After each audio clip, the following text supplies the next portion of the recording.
അനാമികയെ രക്ഷപ്പെടുത്തിക്കൊണ്ട് പോയതുകൊണ്ട് തന്നെ ആ പലിശക്കാരന് വല്ലാത്തൊരു ദേഷ്യമാവുന്നു കേട്ടോ ആ വേണുവിനോട്.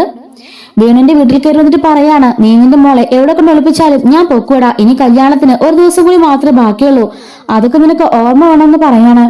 വേണു പറയുന്നുണ്ട്, ഞാൻ നിങ്ങളുടെ ക്യാഷ് എങ്ങനെയെങ്കിലും തന്നു തീർക്കാം, അവളുടെ വിവാഹം ഒന്ന് കഴിഞ്ഞോട്ടെ, നിങ്ങൾക്കറിയാലോ എന്തുമാത്രം കടം മേടിച്ചിട്ട് എന്ത് കഷ്ടപ്പെട്ടാണെന്ന് അറിയാമോ ഈ വിവാഹം ഞാനും നടത്താൻ തീരുമാനിച്ചത്. എങ്ങനെയെങ്കിലും ആ വിവാഹം നടക്കുകയാണെന്നെങ്കിൽ അവിടുന്ന് എങ്ങനെയെങ്കിലും ഞങ്ങൾ ക്യാഷ് മേടിച്ച് തന്നേക്കാം. നീ എന്താടാ വേണു പറഞ്ഞത്? ആ ഒരു കുടുംബത്തിൽ നിന്ന് ക്യാഷ് മേടിച്ചിട്ട് വരാമെന്നോ? അതൊക്കെ നടക്കുന്ന കാര്യമാണോ? സാധാരണ പെൺകുട്ടിയെ കെട്ടിക്കാൻ നേരം എല്ലാവരും അങ്ങോട്ടല്ലേ ക്യാഷ് കൊടുക്കാറ് എന്ന് ചോദിക്കാണ്.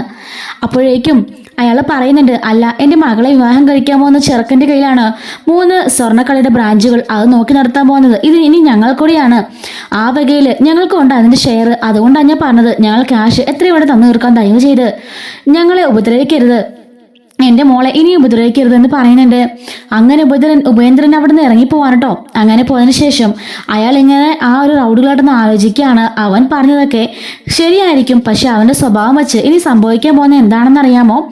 കല്യാണമൊക്കെ കഴിഞ്ഞതിന് ശേഷം ഞാൻ പോയിട്ട് ഈ ഒരു രഹസ്യങ്ങളെല്ലാം പറഞ്ഞാൽ പോലും അയാൾ പറയും ഞാൻ ചുമ്മാ പറയുന്നതാണെന്ന്, കാരണം രേഖകളൊന്നും ഇല്ലല്ലോ, അത് മാത്രമല്ല അവരുടെ ഇൻഫ്ലുവൻസ് ഒക്കെ വെച്ചിട്ട് എന്നെ അവർ പെട്ടെന്ന് അകത്താക്കുകയും ചെയ്യും, പലിശയ്ക്ക് പണം കൊടുക്കുന്ന ആളാണെന്ന് പറഞ്ഞ് എന്നെ അറസ്റ്റ് ചെയ്യിപ്പിക്കും, എന്നിട്ട് അവൻ സുഖമായിട്ട് ജീവിക്കും, അതാണ് സംഭവിക്കാൻ പോകുന്നേ, അവനും അവൻ്റെ ഭാര്യയും അവൻ്റെ മകളും എല്ലാം തരികിടകളാ, ഇത് അനന്തപുരിയിൽ എത്രയും പെട്ടെന്ന് അറിയിക്കാൻ പോവാണെന്ന് പറയുന്നുണ്ട്. അങ്ങനെ അയാള് ആ കാറുമൊക്കെ എടുത്തുകൊണ്ട് അയാളുടെ വണ്ടിയൊക്കെ ആയിട്ട് നേരെ അനന്തപുരിയിലേക്ക് വരുന്നുണ്ട്. നമ്മുടെ മുത്തശ്ശൻ ഹോസ്പിറ്റലാണല്ലോ, അതുകൊണ്ട് ബാക്കി എല്ലാവരും ഉണ്ടായിരിക്കും കേട്ടോ. നന്ദുവും ബാക്കി എല്ലാവരും ഉണ്ട്. ഇതേ സമയത്ത് തന്നെ ആ ഉപേന്ദ്രൻ വീട്ടിലേക്ക് വരുന്നുണ്ട്. കയറി വരുന്ന പാടെ ആദ്യം കാണുന്നത് ജാനകിയാണ് കേട്ടോ. ആരാ എന്ത് വേണമെന്ന് ചോദിക്കാണ്. അല്ല, ഇവിടുത്തെ അനിയെന്ന് പറഞ്ഞ പയ്യൻ വിവാഹം കഴിക്കാൻ പോകുന്ന പെണ്ണല്ലോ അനാമിക. അതെ അനാമിക, എൻ്റെ പയ്യനെ വിവാഹം കഴിക്കാൻ പോകുന്നേ, എന്താ കാര്യം? എനിക്ക് നിങ്ങളോട് കുറച്ച് സംസാരിക്കാനുണ്ടെന്ന് പറയുന്നുണ്ട്. ആ വരൂ സംസാരിക്കാന്ന് പറഞ്ഞിട്ട് ഇങ്ങനെ അവളെ ഇങ്ങനെ അകത്തേക്ക് കയറ്റുന്നുണ്ട്.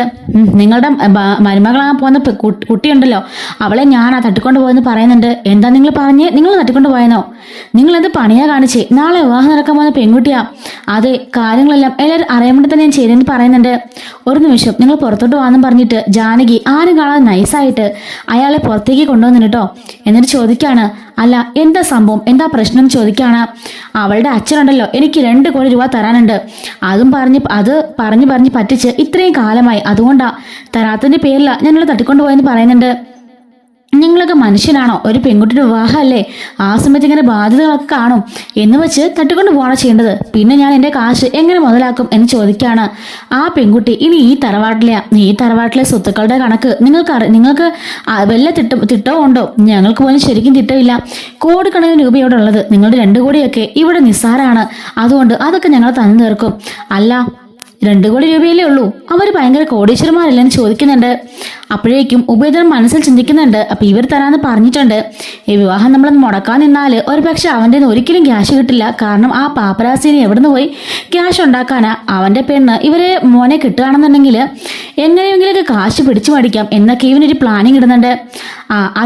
അതെ ഞാൻ വന്നിവിടെ പറഞ്ഞൊന്നും അയാളിപ്പോൾ അറിയണ്ട, നിങ്ങളെ വിശ്വസിച്ച് ഞാൻ ഇവിടുന്ന് പോവാം. അവരെ വലിയ തറവാട്ടുകാരൊക്കെയാ, മലേഷ്യയിൽ വമ്പൻ ബിസിനസ്സാ. അങ്ങനെ ഞങ്ങൾ തമ്മിൽ ചെറിയൊരു ഉടക്കുണ്ടായി, ആ പേരിൽ അദ്ദേഹം പൈസ തരാത്തെ. വേണു നല്ലവനാ, എനിക്ക് 2 കോടി രൂപ തരാനൊക്കെ ഉണ്ട്, ശരിയാ, ഞാനൊരു ദേഷ്യത്തിന് പുറത്തൊന്ന് പറഞ്ഞു പോയതാ. ആ കുട്ടി നല്ല കുട്ടിയാ, അവർക്കങ്ങനെ യാതൊരു തരികിട പരിപാടി അങ്ങനെ ഒന്നുമില്ല. മലേഷ്യയിലൊക്കെ വലിയ ബിസിനസ്സുകാരാ, അവർ പാരമ്പര്യമായിട്ടുള്ള ബിസിനസ്സുകാരാ. അതുകൊണ്ട് വിവാഹം കഴിഞ്ഞ പാടെ ക്യാഷ് എനിക്ക് തരണം, എന്നെ വിളിച്ചാൽ മതി. അങ്ങനെ നമ്പറും കൊടുത്തിട്ട് പോകുന്നുണ്ട് കേട്ടോ. അപ്പം ജാനകി ഓർക്കാണ്, സമാധാനമായി, ഇതിപ്പോൾ ആരെങ്കിലും കേട്ടിരുന്നെങ്കിൽ പിന്നെ അത് മതിയാനെ, അനാമിക മോളെ കുറിച്ച് ഓരോന്ന് പറഞ്ഞുണ്ടാക്കാൻ ആ നായനെ എങ്ങനെ കിട്ടാ പിന്നെ അത് മതി എന്നും പറഞ്ഞിട്ട് അവൾ അകത്തേക്ക് കയറി പോകുന്നുണ്ട് കേട്ടോ. അപ്പൊ ശരിക്കും ഇയാൾ പറഞ്ഞ ഈ സംഭവങ്ങളൊക്കെ നായന അവിടെ നിന്ന് കേൾക്കുന്നുണ്ട്. അങ്ങനെ ഉപേന്ദ്രൻ പോവാണ് കേട്ടോ. തിരിച്ചു വമ്പം ആ ഗുണ്ടകൾ ചോദിക്കുന്നുണ്ട്, എന്താ ഏട്ടാ എല്ലാ കാര്യങ്ങളും പറഞ്ഞോ? എടാ അവിടെ ചെന്നപ്പം അവിടുത്തെ സ്ത്രീ ഉണ്ടല്ലോ, നല്ലൊരു സ്ത്രീയാ, അവരോട് പറഞ്ഞത് 2 കോടി രൂപയല്ലേ ഉള്ളൂ, അതവർക്ക് നിസ്സാരമായ കാര്യമാണ്, അവരുടെ മരുമകളായ പെൺകുട്ടിക്ക് വേണ്ടി അവർ എന്തുവേലും ചെയ്യുന്ന പറഞ്ഞത്, ക്യാഷ് അവർ തരാമെന്ന് പറഞ്ഞിട്ടുണ്ട്. അപ്പോഴാണ് ഞാൻ ഓർത്തത്, ഇപ്പൊ നമ്മൾ വേണുവിനോടെ പോയി കുടിക്കാല് ഈ കല്യാണം മുടങ്ങിപ്പോയാൽ പിന്നെ അവൻ എവിടെ നിർത്തിട്ട് ക്യാഷ് തരാനാ? ഈ ജന്മത്തിൽ നമുക്ക് 2 കോടി രൂപ കിട്ടില്ല. ഇതാകുമ്പം അവന്റെ പേര് ഞാനവിടെ പറഞ്ഞില്ല, അവനെ കുറിച്ച് പുകഴ്ത്തിയും പറഞ്ഞു. അതുകൊണ്ട് തന്നെ വിവാഹം കഴിഞ്ഞ വരെ അവർ ക്യാഷ് തരുന്ന വാക്ക് പറഞ്ഞിട്ടുണ്ട്. അനന്തപുരിക്കാരല്ലേ, വാക്ക് പറഞ്ഞ് മാറുന്ന സ്വഭാവമൊന്നും അവർക്കില്ല. അങ്ങനെ സമാധാനം എനിക്കുണ്ടെന്ന് പറഞ്ഞിട്ട് അയാൾ അവിടുന്ന് പോവാനട്ടോ. അങ്ങനെ അയാൾ അവിടുന്ന് പോകുന്നുണ്ട്. അങ്ങനെ ജാനകി ഓർക്കാണ്, ഹോ സമാധാനം എന്നൊക്കെ പറഞ്ഞ് ജാനകി അകത്തേക്ക് കയറി പോകുന്നുണ്ട്. ഇതേ സമയത്ത് നയന ഓർക്കാണ്, ഈശ്വര ഇനി എന്തൊക്കെ പ്രശ്നങ്ങളാണോ പുറകെ വരാൻ പോകുന്നത്. എന്തായാലും അവൾ തട്ടിക്കൊണ്ടുപോയത് അയാളാണെന്ന് ഇവർക്ക് മനസ്സിലായല്ലോ, അത് തന്നെ വലിയ കാര്യമെന്ന് നയന ഓർക്കുന്നുണ്ട്. അങ്ങനെ നന്ദു ആണെങ്കിൽ ഒരു മുറിയിൽ കരഞ്ഞു കലങ്ങിയിരിക്കായിരിക്കും. അതുപോലെ തന്നെ അനിയും ഒരു മുറിയിൽ കലങ്ങി വല്ലാണ്ടായിരിക്കാണ് കേട്ടോ. ഇതേ സമയത്ത് തന്നെ ജാനകി അലമുറയിട്ട് ഇങ്ങനെ അതിലിൽ നടക്കുന്നുണ്ട്. എങ്ങനെയെങ്കിലും അനിയും അനാമയായിട്ട് വിവാഹം നടക്കണം, അത് മാത്രമാണ് അവളുടെ ലക്ഷ്യം. അനിയെ പുറത്തിറങ്ങാൻ പോലും അവൾ സമ്മതിക്കുന്നില്ല. ഈ സമയത്ത് തന്നെ നവ്യയും നയനയും പറയുന്നുണ്ട് നന്ദുവിനോട് പുറത്തിറങ്ങാണ്ടാന്ന്. അവർ തന്നെ അവൾക്ക് സെക്യൂരിറ്റി ഗാർഡ് പോലെ അവർ നിൽക്കുന്നുണ്ട്. അനി വന്ന് മിണ്ടു എങ്ങാനും ചെയ്താല് ചെറിയമ്മ വഴക്ക് പറയും. അങ്ങനെ വഴക്ക് പറഞ്ഞാല് എല്ലാവരും പ്രശ്നങ്ങളെല്ലാം അറിയും. അതാണ് ഇവരുടെ പേടി കേട്ടോ. അങ്ങനെ ഇവരവിടെ നിൽക്കുന്നുണ്ട്. ഇതേ സമയത്ത് തന്നെ ദേവയാനിയും മുത്തശ്ശിയും ജലജയും എല്ലാം കൂടി ഇങ്ങനെ ആ കല്യാണത്തിനെ കുറിച്ച് സംസാരിക്കുകയും അതിൻ്റെ ഒരു പ്ലാനിങ് ഒക്കെ നടത്തിക്കൊണ്ടിരിക്കുകയാണ്. ദേവയാനി പറയുന്നുണ്ട്, എങ്കിലും ജാനകിന് എന്താ പറ്റിയേ, എന്തോ ഒരു പ്രത്യേക മാറ്റം. ഇത്രയും കാലം നയനെന്ന് പറഞ്ഞാൽ അവൾക്ക് ജീവനായിരുന്നല്ലോ, ഭയങ്കര കാര്യമായിരുന്നല്ലോ. പെട്ടെന്ന് അതിലേക്ക് എന്തോ സംഭവിച്ചല്ലോ, എന്തോ അവർ മനസ്സിലുണ്ട്. ജലജ പറയാണ്, അതേ ഏട്ടത്തി എനിക്കോ തോന്നി. 2 ദിവസമായിട്ട് ശ്രദ്ധിക്കുന്നില്ലേ, എപ്പോഴും മോനെ വച്ചൊരു വർത്താനാ നയനനെ. നയനത് കേട്ടിട്ട് തിരിച്ചൊന്നും പറയുന്നുമില്ല. അനിയും നയനയും അതുപോലെ തന്നെ ജാനകിയും ഇവർ തമ്മിൽ എന്തോ ഒരു സീക്രട്ട് നടക്കുന്നുണ്ട്. അതവളുടെ തള്ളയ്ക്കും അറിയാം. എനിക്കിത് മനസ്സിലായ കാര്യമാണ്. നമ്മൾ അങ്ങോട്ട് ചെല്ലുമ്പോഴേക്കും പെട്ടെന്ന് അവർ സംസാരം നിർത്തും. അതിനർത്ഥം അവർ തമ്മിൽ എന്തോ ഒരു പ്രശ്നം ഉണ്ടായിട്ടെന്നാ. അത് മാത്രമല്ല ജാനകി ഇപ്പോൾ പഴയ പോലെ അവളോട് മിണ്ടുന്നൊന്നുമില്ല. അവളെ ശരിക്കും വഴക്കൊക്കെ പറയാറുണ്ട്. ദേവന് പറയണ അതവൾക്ക് വേണം. അവൾ എന്തുമാത്രം അഹങ്കരിച്ച് നടന്നതാ. ഇപ്പം ഈ വീട്ടിൽ അവൾക്ക് ആരും സപ്പോർട്ടില്ലല്ലോ, നല്ല കാര്യം.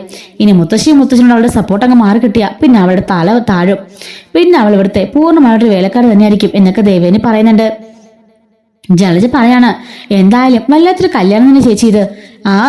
അന്ന് തന്നെ നമ്മൾ അമ്പലത്തിൽ പോയപ്പം എന്തൊക്കെ പ്രശ്നങ്ങൾ ഉണ്ടായത്. അതിനിടയിൽത്താ അവളെ തട്ടിക്കൊണ്ടു പോകുന്നു, മുത്തശ്ശിന് വയ്യാതാവുന്നു, എന്തൊക്കെ നിമിത്തങ്ങളാ കാണുന്നത്.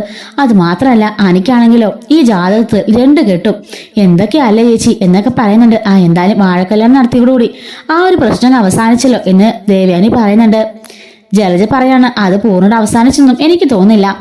ഇതൊക്കെ ചെറിയൊരു വഴിപാടല്ലേ, ഈശ്വരൻ സ്വീകരിച്ചു. ഇതൊക്കെ മനസ്സുറപ്പിച്ച് ചെയ്യേണ്ടതല്ലേ, അനിയെ കണ്ടതല്ലേ, ഒരു താല്പര്യമില്ലാതെ എന്തിനു വേണ്ടി ചെയ്തിട്ടാവും പോയത്. അങ്ങനെയൊക്കെ ദൈവങ്ങളോട് പ്രവർത്തിച്ചാൽ ദൈവം അത് സ്വീകരിക്കുമോ എനിക്ക് തോന്നുന്നില്ല എന്നൊക്കെ ജലജ പറയുന്നുണ്ട് കേട്ടോ. ദേവേനി പറയാണ്, ശരിയാ നീ പറഞ്ഞത്, എനിക്കും തോന്നാറുണ്ട്. അവന്റെ മനസ്സിൽ മറ്റെന്തോ ഒന്നുണ്ട്. അത് നയനയ്ക്കും ജാനകിക്കും അറിയാം. പക്ഷെ അവര് അത് ആരോടും തുറന്നു പറയുന്നുമില്ല, വിട്ടു പറയുന്നുമില്ല. അതുകൊണ്ട് തന്നെ ആ രഹസ്യം ആരും മനസ്സിലാക്കുന്നില്ല എന്നൊക്കെ ദേവയാനിയും ജലജയും കൂടി പറഞ്ഞുകൊണ്ട് നിൽക്കുന്നുണ്ട്. അങ്ങനെ വിവാഹത്തിന് തലേദിവസം ആകാണ്. ഒരുപാട് പ്രശ്നങ്ങൾ വിവാഹത്തിന് തലേദിവസം ഉണ്ടാവാറുണ്ട്. ആ ദിവസവും ഒരുപാട് പ്രശ്നങ്ങൾ ഉണ്ടാവാൻ കേട്ടോ. അങ്ങനെ അനി വിവാഹം കഴിക്കാൻ പോകുന്നത് ആരെയാണെന്നും അതുപോലെ തന്നെ എന്തൊക്കെയാണ് സംഭവിക്കാൻ പോകുന്ന ഡീറ്റെയിൽ ആയിട്ട് ഒരു കംപ്ലീറ്റ് വീഡിയോ നമ്മൾ ഉടൻ തന്നെ അപ്ലോഡ് ചെയ്യാം കേട്ടോ. അടുത്ത വീഡിയോയിൽ കാണാം. Thanks for watching.